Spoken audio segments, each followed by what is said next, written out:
Versets 1 à 6. Avant de commencer son récit, l'auteur résume l'état des choses au moment où il va le reprendre à l'égard des nations cananéennes, voire comme morceau parallèle Josué 13.4-6. Il divise ses peuples en deux groupes, l'un formant un demi-cercle autour d'Israël, versets 3 et 4, l'autre habitant en commun avec lui dans la terre sainte, versets 5 et 6. Le premier groupe comprend les Philistins au sud-ouest, les Cananéens, Josué 13.4, note, et les Sidoniens dans la plaine maritime au nord-ouest et les Éviens habitant dans le Liban au nord.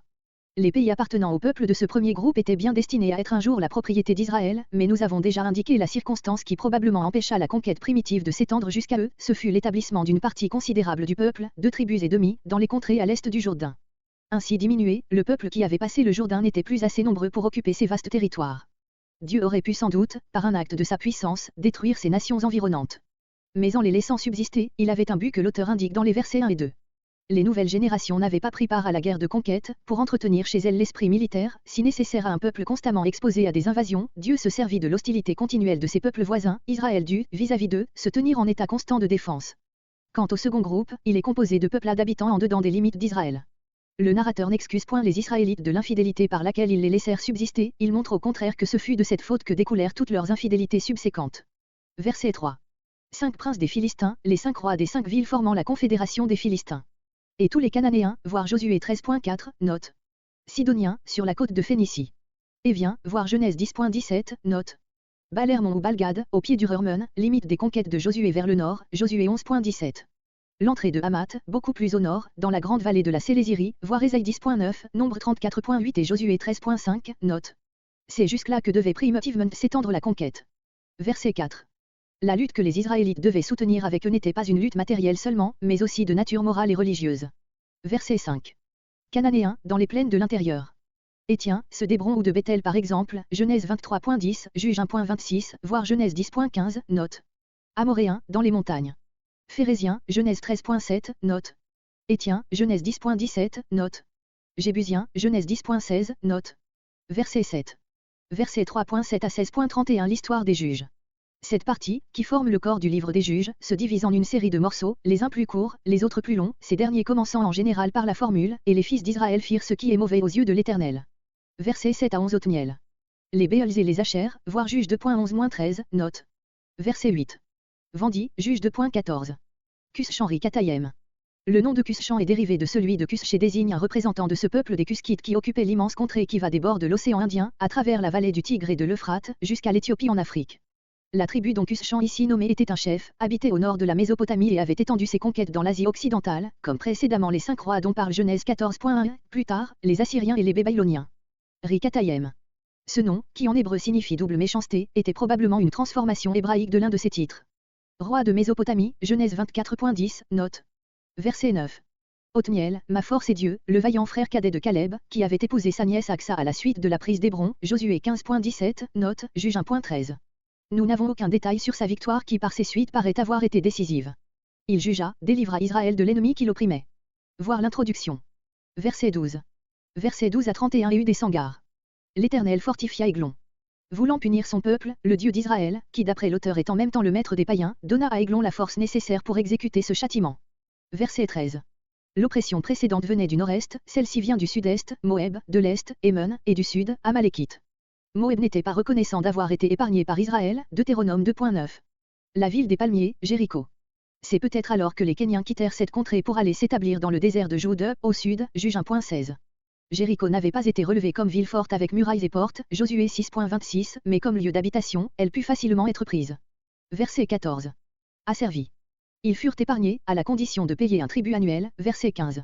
Verset 15. Fils de Guéra, soit descendant de Guéra, petit-fils de Benjamin, une chronique 8.3, soit fils d'un Guéra postérieur. La tribu de Benjamin, sur le sol de laquelle les Moabites s'étaient établis, était par là même celle qui avait le plus à souffrir de leur oppression. Gaucher. La suite montrera l'intention de ce détail. Verset 16.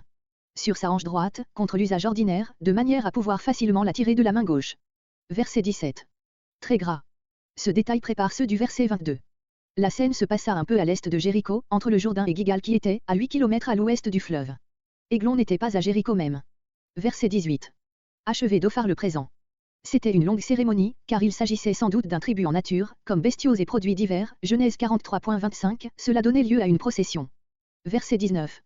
Éhud accompagne quelque temps à leur retour les porteurs du tribut, mais depuis les pierres taillées, c'est-à-dire les idoles, Deutéronome 7.25, Ésaïe 21.9, Jérémie 8.19, il revient sur ses pas, sous l'impulsion d'une inspiration d'en haut. Est-ce la vue de ces idoles moabites sur le sol israélite qui l'indigne tout à coup et qui lui inspire le projet qu'il va exécuter? Gigal, Josué 4.19, Josué 5.9-10. Personne ne soupçonnait cet homme, qui venait de payer le tribut et qui paraissait désarmé. Retirez-vous. Silence. C'est le sens propre du mot hébreu, mais on peut aussi le traduire comme nous l'avons fait. Verset 20. S'approcha, comme pour lui parler tout bas. Chambre haute, construite sur le toit plat de la maison. Une parole de Dieu. Il y a de l'ironie dans ce terme. Se leva, sans doute en signe de respect pour un message divin, et Éhud lui a annoncé une communication de Dieu, Elohim. Ce mot désigne la divinité en général et non pas le Dieu national des Hébreux, Jéhovah. Comparez Nombre 23.18, où Balaam invite Bélik à se lever, pour recevoir l'oracle qui lui est destiné. Verset 22. Le sujet que nous donnons au verbe sorti, la lame, n'est pas dans le texte.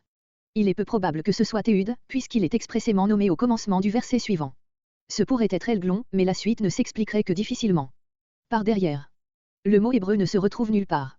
Il indique une séparation et peut désigner soit le point de séparation entre les deux jambes, soit un endroit retiré, comme un lieu d'aisance, soit les excréments, comme ce que l'on jette à l'écart.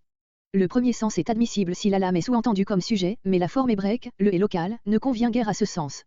Le second supposerait Églon comme sujet de sortie et signifierait que, déjà transpercé, il fit effort pour se retirer dans le lieu d'aisance, tandis qu'Éhud courait à la porte extérieure pour s'enfuir.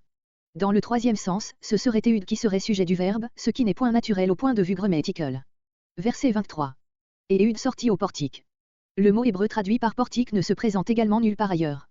Il semble indiquer une rangée de colonnes, d'arbres, de degrés, c'est donc ou un corridor ou un escalier, celui par lequel on pouvait descendre directement de la chambre haute au vestibule de la maison.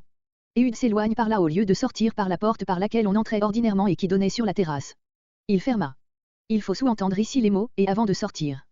Il ferme intérieurement la porte s'ouvrant sur la terrasse. Sur lui, sur Églon, Genèse 7.16, et lui-même sorti par l'escalier de derrière. Verset 24. Les serviteurs, à leur retour, trouvant la porte de devant fermée, pensent que c'est le roi lui-même qui a mis le verrou. Il se couvre les pieds, satisfait la nature, 1 Samuel 24.4. Verset 25. Après une longue attente, qui leur semble ridicule, ils se décident à entrer au moyen de la clé qui du dehors pouvait repousser le verrou. Verset 26. Mais grâce à cette attente, Éhud a eu le temps de s'enfuir. Dans la Séhira. Ce mot signifie « pays hérissé », il désigne peut-être la partie méridionale de la montagne d'Éphraïm, couverte de bois et où nous pouvons penser qu'habitaient des gens de la tribu de Benjamin, à laquelle appartenait Éhud. Verset 29. Tout robuste, littéralement, tout gras, l'élite de l'armée. Verset 30. 80 ans, non qu'Éhud ait pu juger le peuple aussi longtemps, mais les heureux effets de sa victoire se firent sentir durant tout ce temps, au moins dans cette portion du pays. Verset 31. Sangar. C'est ici un épisode de l'histoire d'Israël qui s'est passé au sud-ouest de la Terre Sainte, du côté des Philistins, pendant le cours des 80 ans de repos procurés par la victoire d'Éhud. Un conflit quelconque avec les Philistins fut l'occasion de cet exploit de Sangar, car il n'est pas question encore d'une oppression exercée par ce peuple. Un aiguillon à buffle. Les agriculteurs en Palestine et en Syrie se servent de cet instrument, surtout pendant les labours. Il a en général 2 à 2,5 mètres de longueur et, à l'extrémité la plus large, 15 cm de circonférence. Il est muni à l'un des bouts d'une pointe de fer très aiguë, l'aiguillon proprement dit, et à l'autre bout d'une étroite lame de fer pour nettoyer le soc de la charrue de la terre qui s'y attache. Nous devons nous représenter Sangar à la tête de ces gens qui l'entraînaient par son courage. Lui aussi délivra Israël, la contrée d'Israël la plus voisine des Philistins. Sangar est le premier des 6 juges appelés petits.